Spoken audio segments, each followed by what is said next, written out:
তেমনিভাবে হযরত মুহাম্মদ সাল্লাল্লাহু আলাইহি ওয়াসাল্লাম এবং খোলাফায়ে রাশিদিন নিকট থেকে শিক্ষা গ্রহণ করে রাষ্ট্র জীবনে, ব্যক্তি জীবনে, সমাজ জীবনে প্রয়োগ করা নিঃসন্দেহে একটি মঙ্গলজনক কাজ। হযরত উমর রাদিয়াল্লাহু আনহুর মতো আমাদের প্রধানমন্ত্রী শেখ হাসিনা রাতের অন্ধকারে মানুষের বাড়ি বাড়ি ঘুরতে পারেন না। তখন জনসংখ্যা ছিল কম, এখন 17 কোটি মানুষের গৃহে যদি প্রধানমন্ত্রী যেতে চান, তার এক জন্মে তিনি পৌঁছাতে পারবেন না। এই কারণেই তিনি সারা বাংলাদেশ থেকে বিভিন্ন এলাকা থেকে ডাটা সংগ্রহ করে হযরত উমর রাদিয়াল্লাহু আনহু, উসমান রাদিয়াল্লাহু আনহুকে অনুসরণ করে মানবতার কল্যাণ তিনি করছেন।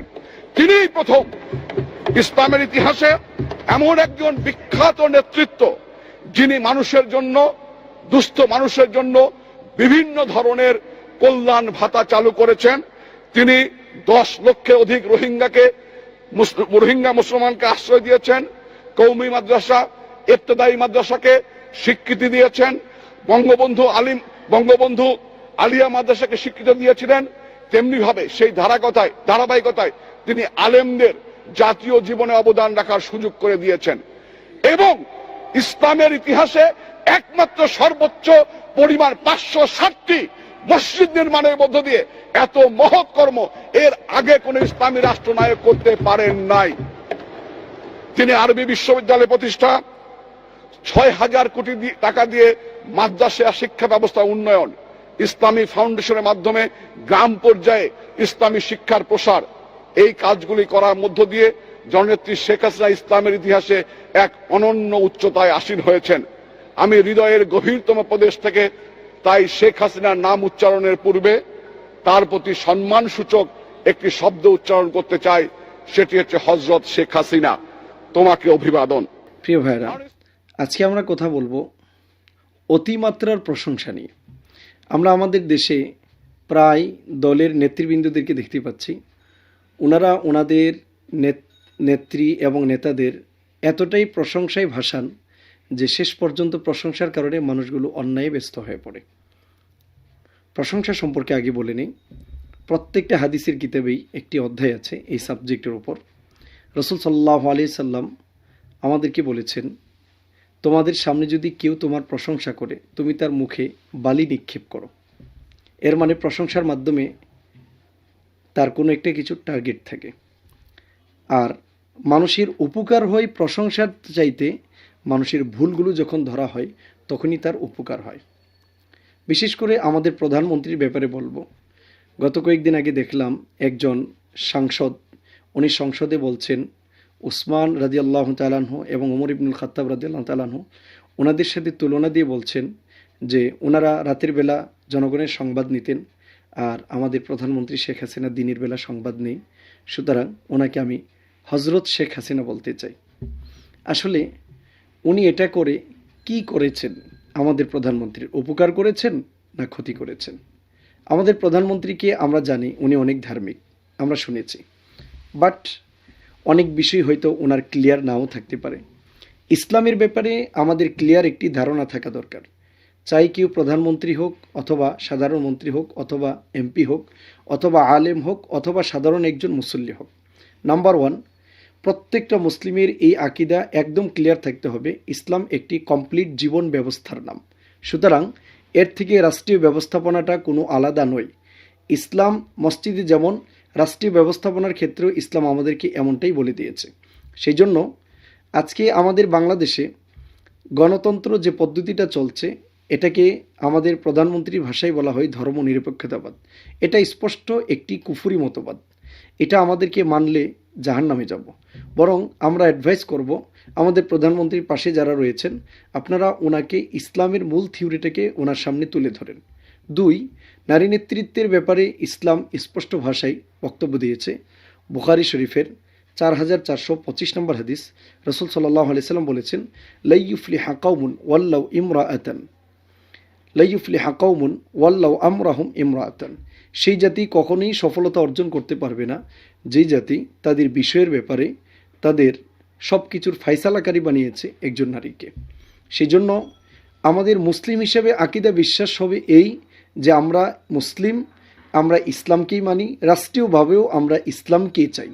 শুধুমাত্র এটা আমরা নই, আমাদের প্রধানমন্ত্রী শেখ হাসিনা উনিও সেটাই চান, এবং আমাদের দেশের যত নেতৃবৃন্দ রয়েছে ওনারাও সেটাই চাওয়ার কথা, যদি কেউ নিজেকে মুসলিম বলে দাবি করে থাকে।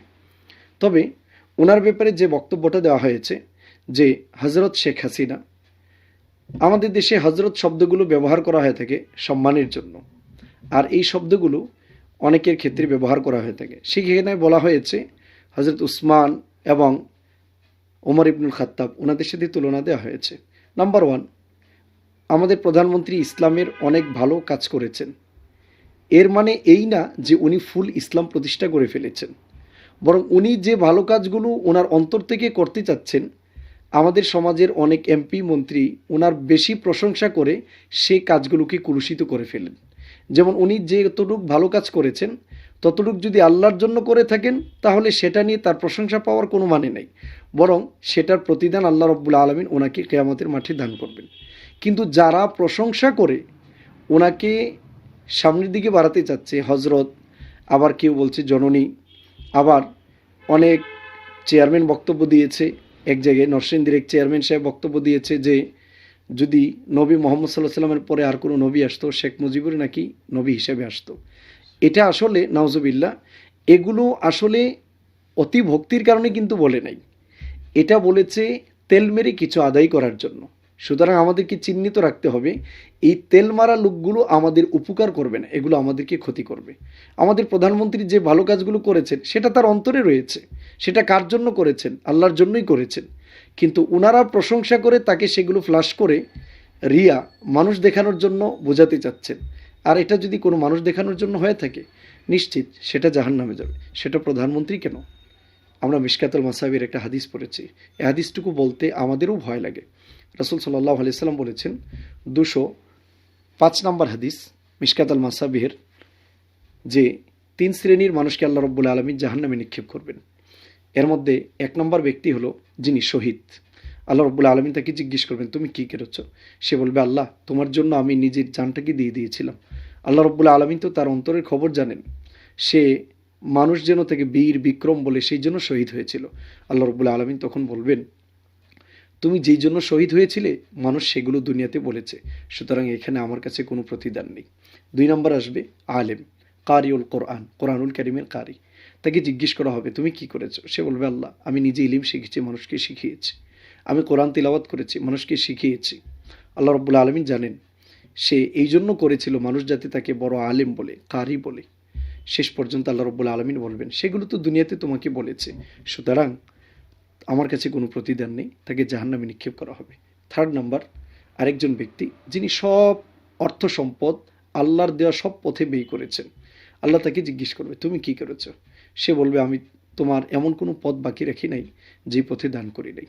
আল্লাহ রাব্বুল আলামিন তখন জানেন সে দান করেছিল মানুষ যেন তাকে দানবীর বলে, তখন সাথে সাথেই ফেরেশতাকে ডাক দেওয়া হবে, তাকে জাহান্নামে নিক্ষেপ করা হবে। এই হাদিসটুকু শুধু আমাদের জন্য নয়, প্রধানমন্ত্রীর জন্য। সুতরাং আজকে যারা প্রশংসা করিয়ে তাদেরকে সামনে বাড়াতে চাই, এটা এই নয় যে ওনারা আমাদের উপকার করবেন। খেয়াল করবেন, প্রশংসার মাধ্যমে ওনারা ক্ষতিই করতে চান। সেই জন্য আজকে যদি যিনি সংসদে কথা বলেছেন উনি বলতে পারতেন, আজকে যে ধর্মনিরপেক্ষতাবাদের যে সিস্টেম রয়েছে এটা ইসলাম এলাও করে না, নট এলাও। যদি উনি প্রধানমন্ত্রীর প্রশংসাই করতেন, উপকারই চাইতেন, তাহলে উনি বলার কথা ছিল আমাদের প্রধানমন্ত্রী আখেরাতে জাহান্নাম থেকে বাঁচতে চান, সুতরাং ওনার উচিত ইসলামকে 100% ফলো করা, আমরাও ফলো করব ওনার মতো করে, তাহলেই হতো। কিন্তু সেটা না করে একটা অন্যায়মূলক প্রশংসায় মানুষকে জড়িয়ে দেওয়া হচ্ছে। সেই জন্য হজরত শেখ হাসিনা এই শব্দগুলো বলা, আবার অন্য দিক দিয়ে মূর্তি পূজায় অবস্থান করা বা সব ধর্মের যে ব্যাপারগুলো আছে সেগুলোকে সত্য মনে করা, এগুলো কিন্তু কুফরি জিনিস। আমাদেরকে খেয়াল করতে হবে, আমার পরিচয় আমি একজন মুসলিম। মুসলিম মানে কি জানেন? সবচেয়ে বেশি যে সৎ। মুসলিম মানে কি জানেন? সবচেয়ে যে ভালো আচরণকারী। মুসলিম মানে কি জানেন? যে সবচাইতে ভালোবাসার হাত মানুষের প্রতি বেশি বাড়ায়। মুসলিম মানে হলো যে পরকে সবচেয়ে বেশি উপকারকারী, এটাই হলো মুসলিম। তবে সেগুলো সে করবে আল্লাহ রাব্বুল আলামিন এবং তার রাসূলের দেওয়া রুলস অনুপাতে, এর বাহিরে নয়। সেই জন্য এই যে হজরত শব্দগুলো ব্যবহার করে ওনাকে পাম দেওয়া হয়েছে, আমাদের দেশীয় ভাষায় বলা হয় পাম। পাম দিলে মানুষ ফুলে, আর তখন তার কাছ থেকে কোনো কিছু আদায় করা যায়। সেগুলো অনেক সংসদরা করে থাকে, অনেক নেতৃবৃন্দ করে থাকে। শুধু এটা প্রধানমন্ত্রী নয়, আমরা যখন অনেক সময় মাহফিলে যাই, অনেক সময় বক্তাদের ব্যাপারেও সেগুলো বলে থাকে। সুতরাং খেয়াল করবেন, কেউ কারো প্রশংসাগুলো নেবেন না, কারণ সামনাসামনি যখন কারো প্রশংসা করা হয় সেটা মূলত অন্যায়মূলক একটি প্রশংসা। রসুল সাল্লাহ সাল্লামের কাছে এসে একজন সাহাবি আরেকজন সাহাবির ব্যাপারে প্রশংসা করলেন।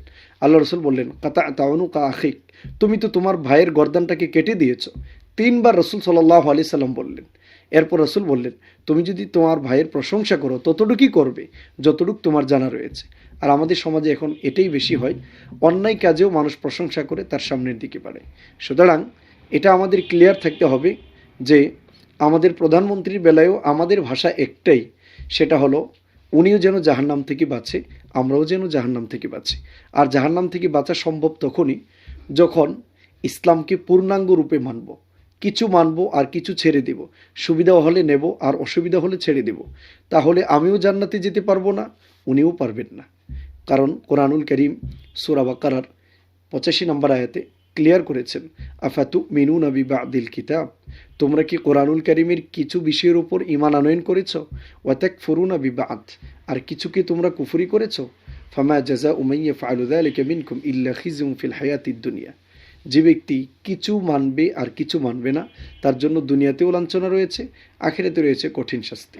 আল্লাহ রাব্বুল আলামিন আমাদের দেশের যত নেতৃবৃন্দ আছে তাদের প্রত্যেকের কলিজাটাকে কোরআনুল কারীম দ্বারা ভরপুর করে দিক, এবং এই ধর্মনিরপেক্ষতাবাদ নামক যে কুফরি কাজগুলো রয়েছে সেগুলোকে পরিবর্তন করে ইসলামটাকেই সামনে বাড়ানোর তৌফিক দান করুন।